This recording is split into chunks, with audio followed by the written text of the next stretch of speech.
एकीकडे पर्यावरणाचा मुद्दा जरी असला तरी पण पडद्यामागे शाडू विरुद्ध पीओपी या वादाला राजकीय किनार आहे।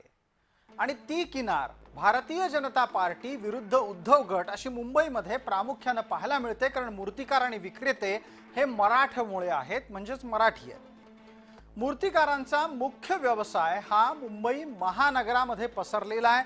मुंबईच्या आसपासच्या महत्त्वाच्या जिल्ह्यांमध्ये त्यांना लक्षणीय कमाई होते। त्यात सुद्धा मोठ्या आणि उंच गणेश मूर्ती हे उत्पन्नाचं प्रमुख साधन असतं। पीओपी बंदीमुळे मराठी माणसाच्या रोजगारावर गदा येऊ घातलेली होती आणि हीच बाब सरकार असताना भारतीय जनता पार्टीच्यासाठी आव्हानात्मक ठरली, कारण त्यांच्या काळात मराठी माणूस बेरोजगार होऊ घातला होता। उद्धव गटानं बरोबर हाच मुद्दा उचलला आणि भारतीय जनता पार्टीला लक्ष्य करायला सुरुवात केली।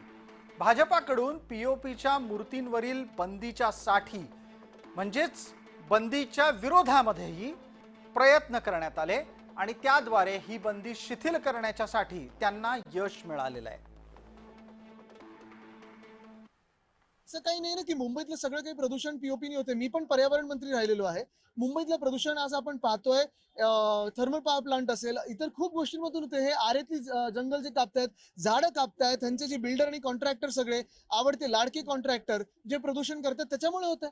आणि पीओपी साठी कांदिवलीच्याच वेळी मी विचारला होता प्रश्न, चारकोपच्या वेळी। आता पण आपण पाहतोय तोच प्रश्न मी उपस्थित करतोय, ही समिती गठीत कधी होणार, ह्याचा निकाल कधी येणार? कारण पीओपीच्या मूर्त्या काही गणपतीच्या 1 आठवड्या आधी नाही बनत, त्याच्या खूप आधी बनतात। 2-3 महिने आधीपासून बनायची पूर्ण म्हणजे 1 वर्ष तर पूर्ण प्रक्रिया चालते। 2-3 महिने आधी हे तयार होतात। काकोडकरांच्या आयोगात तसं म्हटलेलं आहे, ते न्यायालयासमोर आम्ही ठेवलेलं आहे। सीपीसीबीने त्याच्यावर आपलं मत मांडताना आमच्या आणि आयोगाच्या भूमिकांचा विचार केलेला आहे।